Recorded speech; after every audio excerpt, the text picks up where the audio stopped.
Oi pessoal, tudo bem? Estamos aqui de volta para a gente explicar essa equação, né? ROE é igual a ROI mais ROI menos KI PPL. Puxa vida, olha que interessante. Vamos voltar um pouquinho no nosso histórico. A gente está falando o quê? Falando das atividades da empresa, a gente passou pelo DRE, falando até onde você tem um retorno. Tudo bem, o resultado líquido aqui. E aí do nosso resultado líquido, a gente falou, olha, nós temos os ativos fazendo com que exista uma questão operacional e uma questão que do próprio investidor, ou seja, do lucro líquido, o quanto que do que eu coloquei lá dentro da empresa e o quanto que isso aqui retorna em termos de lucro. Ok? Então uma coisa é o lucro operacional, outra coisa é o lucro líquido. Como relacionar tudo isso olhando para os seus ativos e para o quê? A possibilidade de trabalhar com o dinheiro dos outros. Trabalhar com dinheiro, ou seja, com o dinheiro oneroso aqui, o passivo oneroso. Legal? Então, a partir desse briefing, a gente vai ver que o passivo oneroso ele tem um custo, certo? Que custo é esse? É o custo de interests, certo? KI aqui, que a gente chama de custo de capital de terceiros. E aí a gente tem o que? O custo de capital próprio, que a gente não vai entrar nesse momento aqui falando sobre o custo de capital próprio, que aí ele tem a ver com risco, e eu acho que é bastante interessante quando a gente vai conversar sobre risco, uma discussão mais aprofundada, entendeu? Para o custo de capital próprio. Por outro lado, a gente precisa falar, olha, dos meus ativos aqui, né? Onde que eu vou investir esses ativos? Então, uma equação que relacione tudo isso, a gente chegou após uma dedução, que é essa equaçãozinha aqui, o ROE, certo? Sendo igual ao ROI mais ROI menos KI PPL. O que significa isso? Vamos dar uma olhada? Esse ROI aqui, a gente já viu que é, ou seja, o retorno do acionista, certo? É o retorno do quê? Ele é o retorno do ROI, ou seja, o que é o ROI? É margem, certo? Margem vezes giro. É o tipo de negócio que eu vou ter. Estratégias, é estratégia de marketing, estratégia de venda, posicionamento, enfim, tudo aquilo que você pode aprender a respeito do ROI, certo? Como que vai ser o meu nível de estoque, como que vai ser minha operação, como que vão ser todos os meus processos internos, enfim. Toda essa questão está lá nas questões operacionais, como que são as minhas operações. A partir disso, eu falo, olha, tudo bem, isso me dá um resultado. Esse resultado, entendeu? A gente vai ter o quê? Tem um outro componente aqui que a gente chama o quê? De ROI menos KI. O que é o ROI menos KI? Olha só, o ROI menos o KI significa o quanto a mais, entendeu? As minhas operações aqui, ó, o ROI, está dando a mais do que o custo de capital de terceiros, de trabalhar com o dinheiro dos outros. Tudo bem? Então, o quanto que os meus ativos, a minha margem de giro, o quanto que o meu lucro operacional, minha atividade operacional, ela está a mais do que o custo do capital de terceiros. Então, olha só, isso tem um nome técnico, certo? Qual é esse nome técnico? É chamado spread, certo? Spread, ou seja, o quanto, entendeu, os meus ativos, os meus investimentos dão a mais do que o meu custo de capital de terceiro. Ótimo. A partir daí eu falo, eu preciso dar uma olhada também num outro ponto, que aí é o terceiro ponto aqui que a gente vai destacar, que é o quê?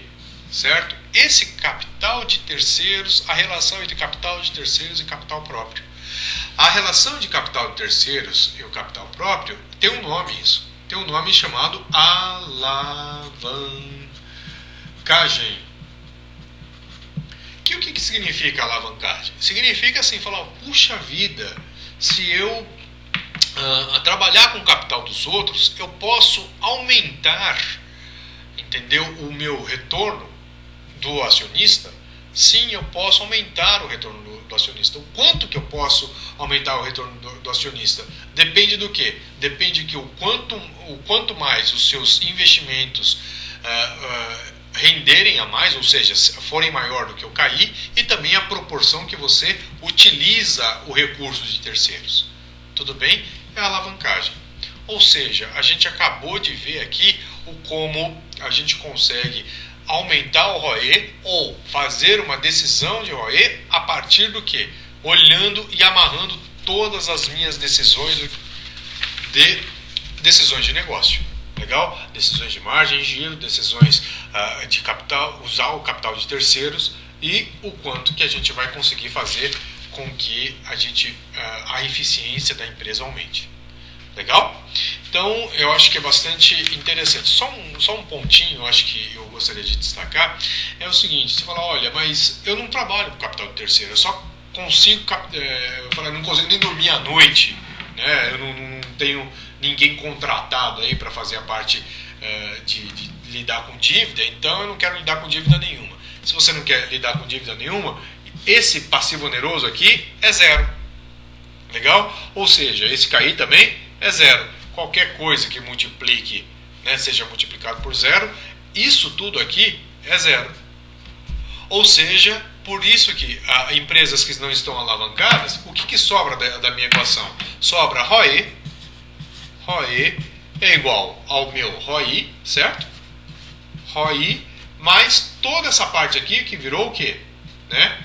Mais zero. Ou seja, para as empresas que não trabalham alavancadas, o ROI é igual ao ROE. Legal? Nessas empresas sem alavancagem.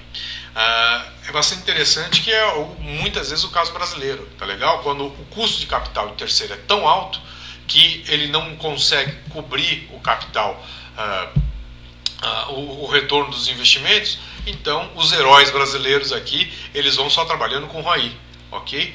Isso vai mudar com o nível de poupança e o nível de aculturamento que acontecer, né? Ou seja, nível de poupança da população como um todo, para ter disponível o quê? Capital de longo prazo a custos mais baratos e fazer com que as empresas possam ter uma alavancagem melhor e maior. Só uma outra coisa que eu acho que é bastante importante a gente falar. Se eu só trabalho com capital próprio, aqui ó, no meu balanço, entendeu? Claro que esse valor é muito grande, mas se eu a partir do momento que eu começo a trabalhar, ao invés de tudo isso ser o capital próprio, só essa parte aqui ser o capital próprio, certo? A gente vai ter o quê? Essa parte de capital de terceiros vai fazer com que esse PL diminua. Se o PL diminua, se o lucro for mesmo igual a constante, ou pode ser até menor, o ROE, entendeu? Ele vai aumentar. Por quê? Porque o denominador diminuiu numa taxa muito maior do que qualquer diminuição de lucro aqui. Legal? Ou seja, por que esse lucro pode diminuir? Por causa do custo de capital de terceiro. Só que mesmo com o custo de capital de terceiro, entendeu? Eu diminuí o custo de capital próprio e aí eu aumentei o ROE. Legal? Que isso é o que está escrito nessa equação aqui na parte de cima. O quanto dependendo do custo de capital de terceiro. Mande aí as suas sugestões e suas dúvidas. A gente tem prazer em responder. Um abraço e até mais.